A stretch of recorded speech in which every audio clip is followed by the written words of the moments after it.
ঘুরাই ফিরে এই রাস্তা দিয়েই মানে ইদানিং কয়েকটা ভিডিও করছি আগে, আর আজকেও একটা ভিডিও করব। কারণটা হচ্ছে যে আগে তো রূপনগরে যাইতাম, এখন রূপনগরে আসলে জায়গাটা খুব ন্যাস্টি হয়ে গেছে।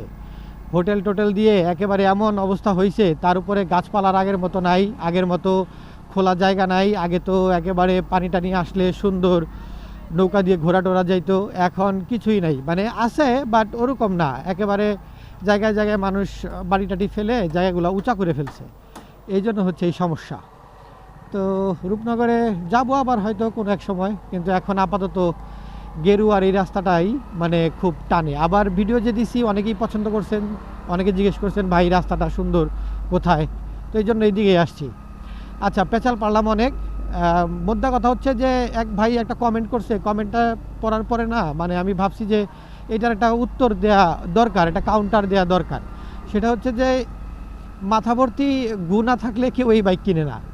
এত দাম এই বাইকের, আপনার মাথায় কি গু ভর্তি? সরি ভাই, আপনি কিছু মনে করবেন না, এইভাবে না বলে পারলাম না।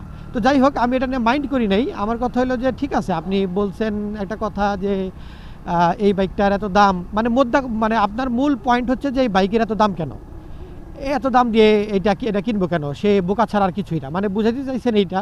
তো আমি ওইটা ধরেই, আমি নেগেটিভ মানে খারাপ দিকে না যাই, আমি এইটা ধরেই আমি মানে উত্তরটা দেওয়ার চেষ্টা করি।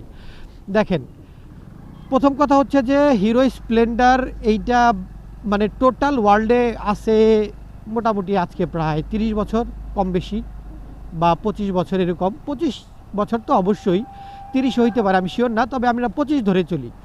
তো 25 বছর কিন্তু একটা বিশাল সময়। 25 বছর, ইভেন এমনও হইতে পারে আপনি যে কমেন্ট করছেন আপনার বয়স কত আমি জানি না, সম্ভবত আপনার বয়স 25ও হয় নাই। যদি হয়েও থাকে মানে আপনি ছোটোবেলায় হয়তো দেখছেন যে এই বাইকটা। তো কথা হইতেছে যে এই বাইকটা 25 বছর যাবৎ এই পুরো ওয়ার্ল্ডের মধ্যে সবচাইতে বেশি বিক্রিত বাইক।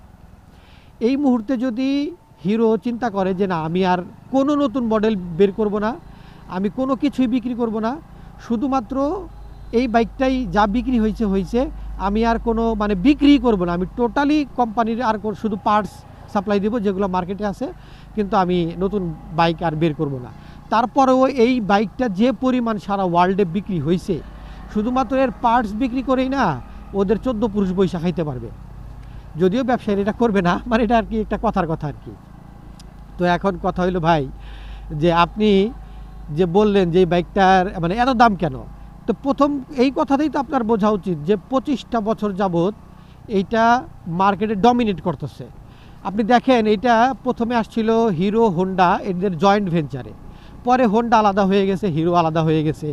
তারপরেও কিন্তু হোন্ডা অনেক চেষ্টা করছে ভারতের মার্কেট, বাংলাদেশের মার্কেট বা এশিয়ার অন্যান্য দেশের যে মার্কেট আছে, 100 সিসি সেগমেন্টের যে মার্কেট, 110 সিসি সেগমেন্টের যে মার্কেট, এটা ধরার জন্য অনেক চেষ্টা করছে, কিন্তু আজ পর্যন্ত তারা এই 100 সিসির মার্কেটটা কোনোভাবেই তারা আগাইতে পারে নাই। ইভেন বাংলাদেশে কিন্তু হোন্ডার যে 100 সিসির যে সেগমেন্ট, তার চাইতে কিন্তু টিভিএসের 100 সিসির বাইক কিন্তু বেশি বিক্রি হয়। মানে আমি যতটুকু আমার সাভার আশুলিয়াতে আমি যতটুকু দেখি আর কি, ওই হিসেবে বললাম।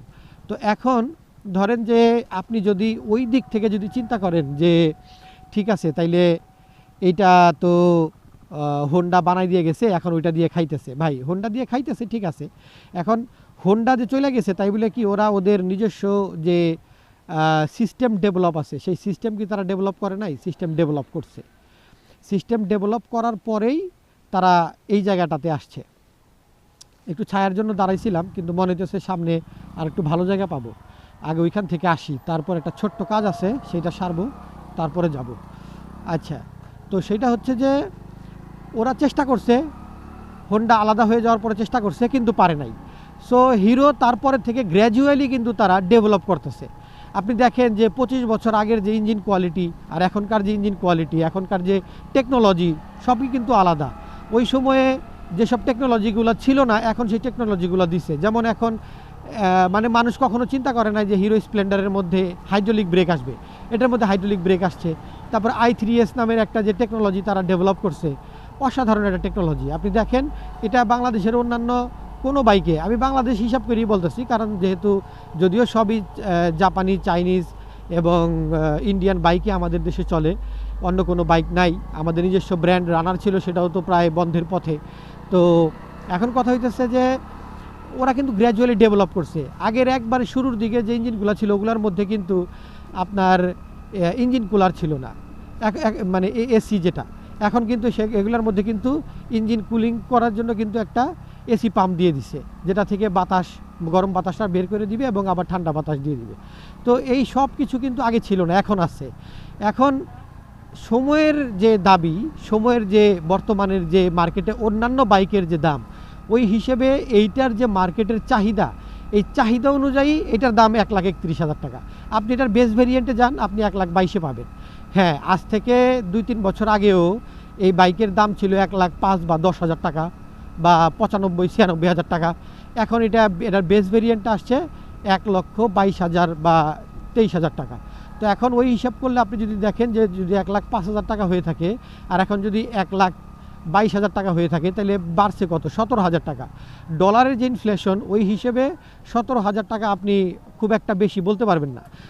কিন্তু যদি আপনি হিসাব করেন যে অন্যান্য কোম্পানি কী পরিমাণ দাম নিতেছে ডলারের একটু দাম এদিক সেদিক হওয়ার ফলে, সেই ক্ষেত্রে আপনি অটোমেটিক্যালি কিন্তু আপনার মধ্যে একটা মানে কম্প্যারিজন চলে আসবে। যেমন ধরেন আপনি ইয়ামাহার একটা বাইক যদি আপনি কিনেন, সেই ধরেন যে আজ থেকে 17-18 বছর আগের যে মডেল, সেই সেম মডেলটাই FZ ভার্সন 2 এখন যেটা, এটা যদি আপনি কিনেন, এখনও আপনাকে কিন্তু যে দাম দিতে হবে হিসাবে তো এত দাম হওয়ার কথা না, কিন্তু তারপরেও কিন্তু মানুষ কিনে।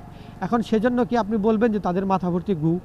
না, তারা যেটা কিনে, তারা কিনে কয়েকটা বিষয় চিন্তা করে যে ইয়ামাহার রিসেল ভ্যালু ভালো, ইয়ামাহার যে সার্ভিস, সেই সার্ভিস এখনও পর্যন্ত বাংলাদেশে তাদেরকে কেউ টপকাইতে পারে নাই। এখনও পর্যন্ত বাংলাদেশে ইয়ামাহা সর্বোচ্চ সার্ভিস দেয়। আপনি দেখেন অন্যান্য যে কোনো বাইক যেগুলো EFI ইঞ্জিন আছে, এগুলোর কোনোটাই কিন্তু এত ভালো সার্ভিস দেয় না যেটা কিনা ইয়ামাহা দেয়। সো মানুষ ওই হিসেবে টাকা দিয়ে সার্ভিস কিনছে, রিসেল ভ্যালু কিনছে। ঠিক এরকম হিরো স্প্লেন্ডার, এটা মানুষ যে কিনছে, এটা রিলায়েবিলিটি কিনছে, এটার কমফোর্ট জোনটা কিনছে, এটার মাইলেজটা কিনছে। মানে আপনি টাকা দিচ্ছেন 1,22,000 টাকা, বাট এইটা দেখেন যে এখনও পর্যন্ত বাংলাদেশে এরকম অ্যাভেলেবেল, ইন্ডিয়াতে তো আছেই, বাংলাদেশে অ্যাভেলেবেল হিরো স্প্লেন্ডার আছে যেগুলো কিনা আপনার কত 1,30,000, 1.5 লাখ কিলো এরকম কিন্তু এটা চলছে। সো এখন এই যে 1.5 লাখ কিলো চলছে, অনেকে 70, 80, 90 হাজার কিলো চালাইছে, দেখেন এখনও পর্যন্ত তার স্টক আছে, সব কিছু, কোনো কিছু চেঞ্জ করতে হয় না। 50,000 কিলো চালাইছে, সব স্টক। হয়তো সে টায়ার চেঞ্জ করতে পারে, বাট এর বেশি কিছু না। অথবা আপনার ব্রেক শু পাল্টাইতে পারে, ইঞ্জিন অয়েলগুলো পাল্টাইছে, বাট ইঞ্জিন এখনও আনটাচ রয়ে গেছে, ক্লাচ প্লেট পর্যন্ত দেখা গেছে আনটাচ রয়ে গেছে। কারণ এই বাইক নিয়ে তো কেউ টানাটানি করেন, এই বাইক হচ্ছে রিল্যাক্সে চালানোর জন্য, দৈনন্দিন প্রয়োজনে আপনি এটা ব্যবহার করবেন, যার জন্য এইটা টেকে বেশি দিন, এইটার রিলায়েবিলিটি বেশি, এবং মানুষ 25 বছর 30 বছর যাবৎ মানুষ এই বাইকটা চালাইতেছে। যদি এই বাইকটা এতই খারাপ হইতো, তাহলে কিন্তু মানুষ ওই 20-25 বছর বা হোন্ডা যখন এটাকে ছেড়ে চলে গেছে, তখনই কিন্তু মানুষ চিন্তা করতো না না না না না, হোন্ডা নাই, এখন এটা আমরা কিনবো না, এখন এটার থেকে বের হয়ে যাই। কিন্তু মানুষ কিন্তু বের হয় নাই।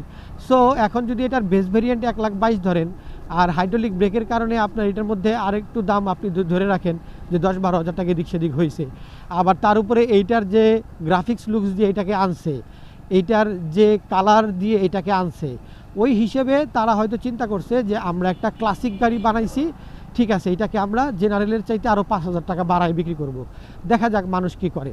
তারপরেও কিন্তু একটা কথা আছে যে দেখা যায় যে সারা বছর কোনো না কোনো অফার থাকে, দেখা যায় এইটাই আপনি কিনতে পারেন 1,25-26,000 টাকায়, আবার দেখা যায় অফারের সময় বেস ভেরিয়েন্ট যেটা আছে সেটা আপনি কিনতে পারেন 1,15,000 টাকায়।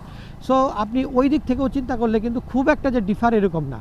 তো এইটা মানুষ 1,31,000 টাকা দিয়ে কিনবে, এটা রিলায়েবিলিটি, এটার কমফোর্ট, এটার মাইলেজ, এবং এইটা দীর্ঘদিনের আপনার পথ চলার সাথী হবে, এইটার উপর ডিপেন্ড করেই মানুষ এটা কিনতেছে। সো যারা কিনছে তারা এটা চিন্তা করেই কিনছে।